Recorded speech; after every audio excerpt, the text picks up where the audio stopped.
धनबाद नगर निकाय चुनाव को लेकर मेयर प्रत्याशी शांतनु चंद्रा ने बुधवार को अपने चुनावी कार्यालय का उद्घाटन किया। कुर्मीडी मोड़ 8 लेन रोड स्थित मटन मटकी भवन के ऊपर चुनाव कार्यालय की शुरुआत की गई।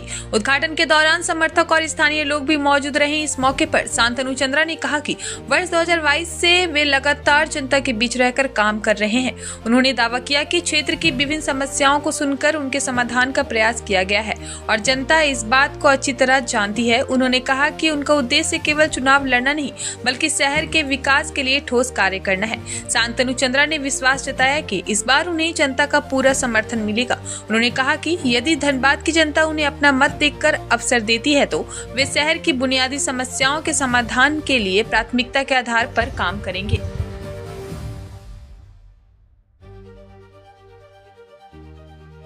देखिए, जहाँ तक आपने पूछा कि किस तरह का मुझे जन समर्थन मिलेगा, तो मैं अपने जन समर्थन के प्रति काफ़ी ज़्यादा आश्वस्त हूँ और मुझे लगता है कि जनता का प्यार और स्नेह मुझे मिलेगा, क्योंकि मैंने 2022 से जो है ये लगातार इस निगम क्षेत्र में सक्रिय होकर के उनके जन समस्याओं का समाधान किया है।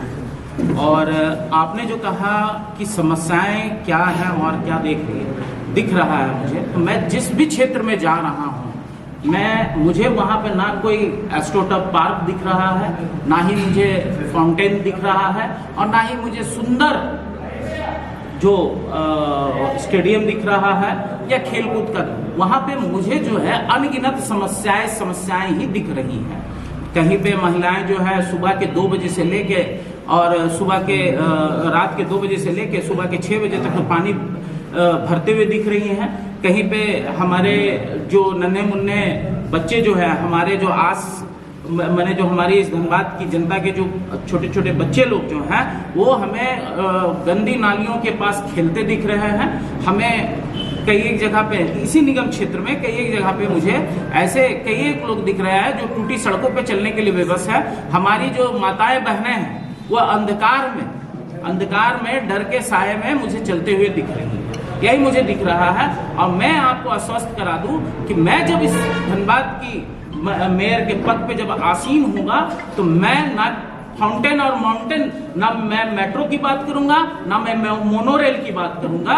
मैं सबसे पहले जो अनगिनत समस्याएं से हमारे लोग जूझ रहे हैं, यहाँ पे निवास करने वाले लोग जो जूझ रहे हैं उनका मैं निदान करूंगा।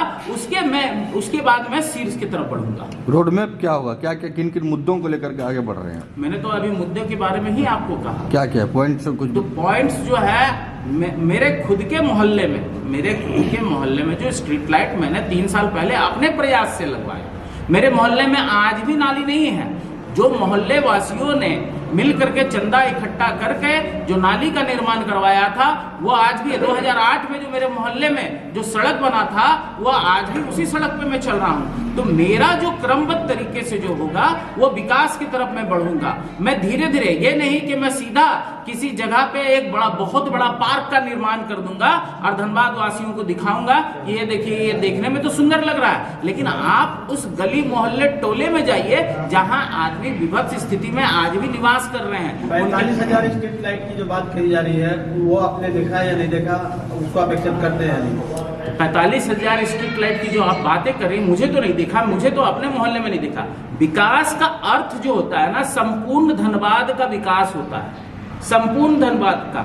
ये नहीं कि मेरे गली मोहल्ले में सड़क बन गया, नाली बन गया, स्ट्रीट लाइट बन गया और मैं उसे विकास की परिभाषा कर दूं। विकास की जो परिभाषा होती है वो संपूर्ण धनबाद के लोगों के विकास को ही मैं मानता हूं। रही बात अगर 45,000 स्ट्रीट लाइट की बात है तो 14 वित्त आयोग में जो स्ट्रीट लाइट बने हुए थे आज भी वो अंधकार में है। वहां के लोग जो है आज भी त्राहीमाम है। आज की जो सड़कें बनी हुई हैं 14 वित्त आयोग में, ये कहते हुए कि एसीबी के अधीन ये मामला चल रहा है, तो आप बताइए अगर ये एसीबी के अधीन ये मामला चल रहा है तो ऐसा कौन सा कार्य हुआ था जो ये एसीबी के अधीन चला गया? इसमें जो है ये एसीबी के संज्ञान में चला गया। इसी को हम विकास कहते हैं क्या? जब ये किसी जांच के घेरे में आ जाए कोई भी विकास, तो मुझे नहीं लगता है कि मैं उसे विकास की परिभाषा करूं। शेड्यूल कास्ट की लड़ाई आपने लड़ा, आरक्षण का मांग को लेकर कोर्ट भी गए आप, पार्टी से भी आपको इस्तीफा देना पड़ा। कितना सपोर्ट शेड्यूल कास्ट का मिल रहा है और मैं स्पष्ट रूप से कह देता हूं, दलित के बेटे को कोई अधिकार नहीं है कि वो मेयर पद पे आसीन हो। आप ही लोगों ने 2022 में प्रत्येक मीडिया चैनल ने छापा था साक्ष्य के आधार पे कि सरकार ने इस बार जो है मेयर का पद जो है अनुसूचित जाति वर्ग के लिए आरक्षित कर दिया गया है।